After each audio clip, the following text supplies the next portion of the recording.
gathered here today to launch a book written by an extraordinary young man who, at the age of 9, has been able to bring out such a book.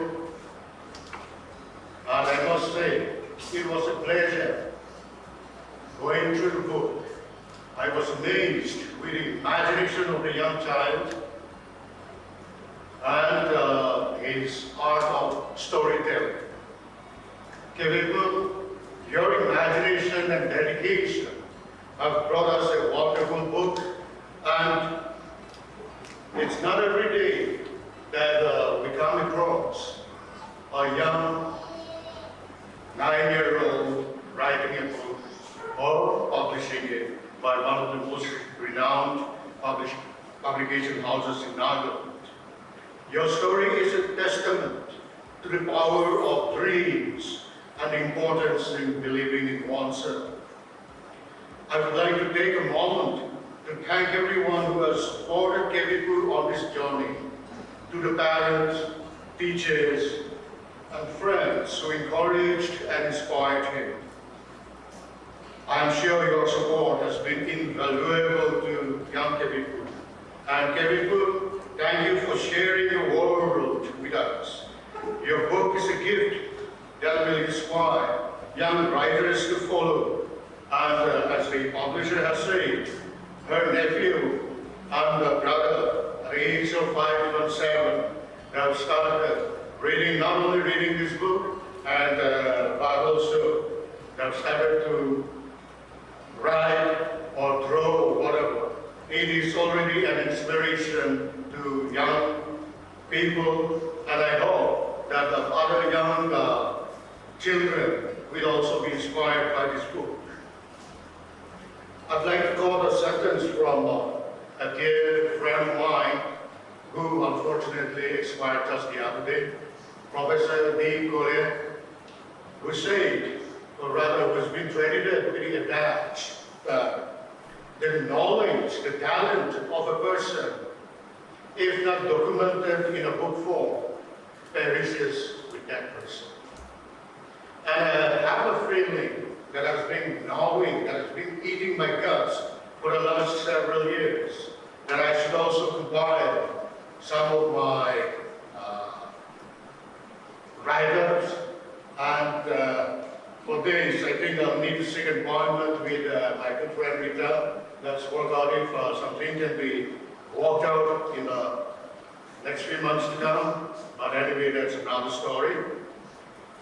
At an age when his peers were watching cartoon networks maybe, Tom and Jerry maybe, or playing hide and seek, cops and robbers, or whatever. When his peers were being naughty, our young Kevipu has been living in an imaginary world, and not only imagining a world, but compiling his thoughts into a book form. This is very impressive, and at the age of 9, I'm sure many of us were being scolded left and right by our parents, or could even be soiling our pants. I was most impressed by a few aspects of the author, as well as the book when I went through. The first was the, like I said earlier, the fertility of the author's imagination. I must say Kevipu's imagination is incredible, and I'm sure you have worked very, very hard to bring out such a book, and I was pleasantly surprised to learn from the young author that he has started writing this book sometime in February this year. It's amazing that a young child could be so persistent, could be so determined and hardworking to ensure that his work or his imagination or his literary work sees the light of day. And since you're, like I was telling you earlier, you're storytelling. The art of storytelling is amazing, it's incredible. I would like to request a young author that in future give more dialogue to your characters so that your characters can also come out alive and they'll make it more interesting and more engaging to read. And secondly, the vocabulary that a young child possesses is remarkable.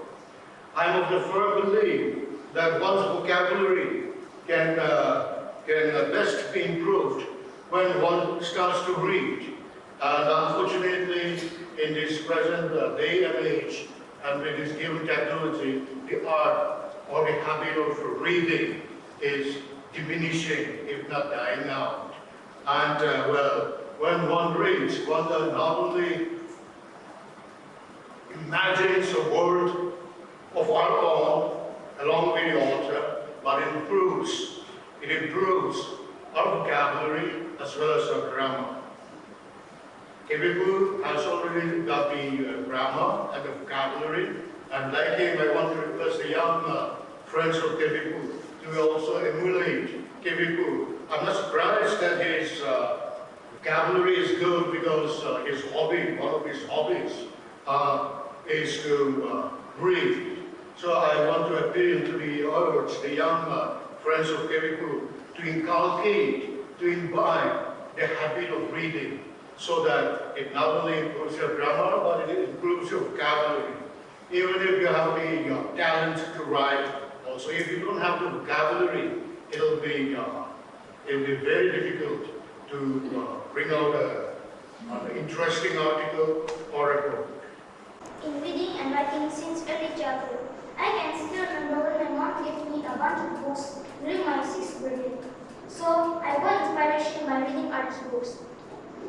I can still remember that my passion of drawing, writing, and reading started when I reached grade 2.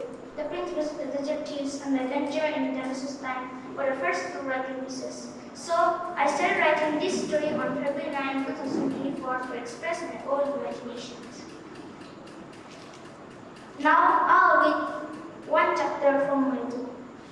Once there was a boy who lived with his family. The boy wanted to become a scientist, so he built a machine. The moment he pressed a button in the machine, he suddenly became invisible. He was out by his own invention. He could become invisible anytime he wanted.